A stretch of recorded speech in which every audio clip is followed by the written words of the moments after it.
Hi, welcome to our mini vlog.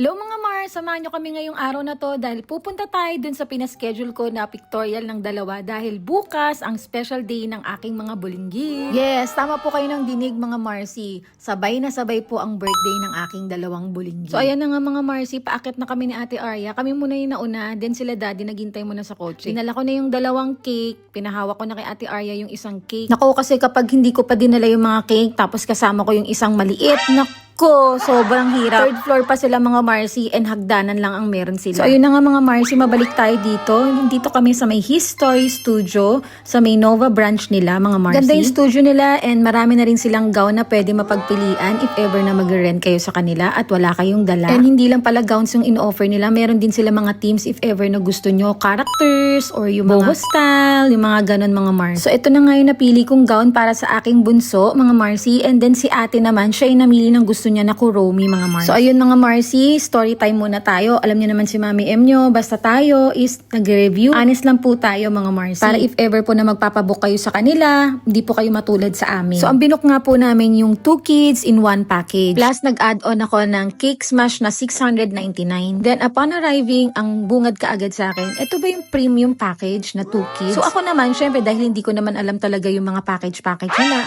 na kung ano yung tawag doon, sinabi ko oo. So ayun na nga, binigyan na kami ng premium gown for my bunso and then yung kay ate, syempre. Tapos pinaghiwalay ng studio kaya super ngarag talaga si Mami M niya. Buti na lang kamo, nandyan yung asawa ko, siya yung tumutulong talaga sa akin. Kasi kung wala, nako, iniisip ko pa naman ako lang mag-isa. Nako, hindi ko pala kakayanin mga Marcy. So ayun na nga mga Marcy, mabalik tayo dun sa story ko. So sa akin naman, sa amin naman mag-asawa, wala namang problema dun sa babayaran or sa binayaran namin. Which is okay lang naman sa akin kasi ang ganda naman yung photos na kinalabasan. Although, syempre, if ever naman na wala pala kaming pera or saktong-sakto lang yung pera namin, paano na, diba? Yun lang naman yung sinasabi ko if ever sa kanila. Na sana nire-remind nila yung customer nila, yung client nila, na ma'am, ito po yung pinili nyong package, ito po yung mga included doon. Nagulat lang talaga ako na yung ine-expect ko na babayaran ko is hindi pala ganun. Kasi ibang package na pala yung pinagawa nila sa amin. Pero ginigiit nila na if ever na kinuha namin yung una naming package na gusto, mas mapapamahal pa daw kami. Kaya mas okay daw yung package na ito na pinagawa nila. Pero makikita mo dun sa pagmumukha nila na parang mabubisit pa sila sa amin. Kasi syempre yung ini-expect ko, yung pinabook ko na package, yun yung babayaran ko, diba? Kaya lang naman ako nagpapa-explain sa kanila. Pero makikita mo yung mga mata nila na parang nag-uusap tapos parang inis na. Alam mo yung ganun. Kung tutuusin, ako talaga dapat yung mainis talaga. So kaya ko lang naman to pinopost, hindi para i-bash sila or siraan. For awareness na rin mga Marcy, be mindful po dun sa mga package na gusto nyong kunin. I-check nyo if ever na ano yung mga included dun sa package na kukunin nyo mga Marcy, para if ever na matapos na yung pictorial, hindi kayo mabibigla dun sa babayaran nyo, diba? Again, hindi po tayo nang babash or naninira ng mga negosyo mga Marcy ha. Honest review lang tayo mga Mars, so wag po tayo magagalit if ever na may mga ganito na content tayo. For me, mas gusto ko yung honest na tao or yung totoo yung sinasabi niya dun sa na-experience niya kaysa yung sinusugarcoat po yung mga nangyari sa kanya and then ang pangit po nung mangyayari dun sa mga taong pupunta doon. O siya, yun lang. Ito na yung final result mga Mars. The less they go, they expand and shrink. Memories blur faster than you think. One moment forever, the next just a blink. And this elastic time, we sink or swim. Chocolate summers. So ayun mga Mars, after nun, umuwi na rin kami kaagad. Kasi magbibihis lang kami and then pupunta kami sa office ni Daddy. Actually, first time ni Ate Arya na maririnig yung daddy niya na magsasalita sa harapan. Nag-speaker kasi yung daddy niya mga Mars. Pero before yan, meron kaming surprise kay Ate Arya na mga gifts. Ito yung gifts namin kay Ate Arya. Hindi niya alam. Pinabili ko lang siya ng sinigang mix. Ano yan, love? Yan yung gift namin sa'yo. Oh my God! Ayan, ano, happy ka? Yan! Ayan. See, I told you. Big, kuromi. Oh, you like it? Yeah, that's why you don't have it. That's why you Ito just pala, joking me. What is that, a razor? Eraser, kuromi, and then ito. And where's the doll? Ayan yung doll. Ayan, pillow and doll. Tapos, open mo to. Open mo yan. Sige, open mo. Open it.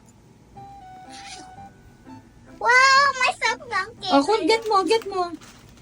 What is Tapos, close mo to. Oh, ayan. May pillow ka din pagka aalis or something. Oh, yan. Oh. I love it. Wow, you like it? Yeah. O, nasa yung hug ni Mami tsaka ni Daddy?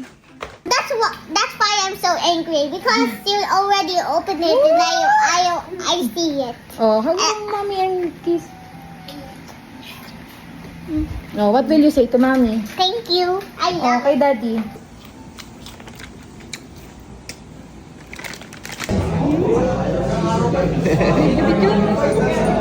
For tonight, this person is one of our top earners. Itong tao po na to, hindi lang ito basta-basta na top earner. Tanong nyo kung bakit?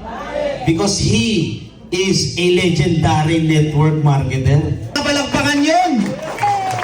Our brand mentor, Jim R.S. Oh my God! My God! Let's go, guys! Palagpakan natin!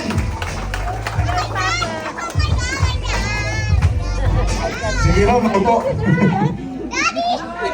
Oo. Mga kaibigan, pakilala ako po si RS. Pakita niyo naman yung mga komento kanina. So ako mga kaibigan, alam gusto niyo usapan, diretsahan, paligoy-ligoy. It's my dad! Pwede na magsalita rito mga santaon, walang ulit na sinasabi. Kasi nagsimula ko sa ganitong larangan mga kaibigan at the age of I'm so 18. crazy right now. So ngayon po, Because I'm my dad is already... on the stage. Mukhang ilang taon ako na eh. Mukhang ilang taon ako. Tingnan mo. 20. 40. So, 43 na ho ako. So, I face- ginagawa ko yung ganitong klase ng hanap buhay for 25 years, mga kaibigan. So ako, hindi naman ako sa pagmamalaki, yung kinuwento kanina, nasa ganun na ho, yung kinita ko. Ayan, andyan yung pamilya ko, andyan yung mag-ina sa likuran na yan. Sabi ng pangalan ko kanina, Daddy, what do you do? What's your job? Sabi ko, sama ka sa taas para makita mo kung anong ginagawa ko.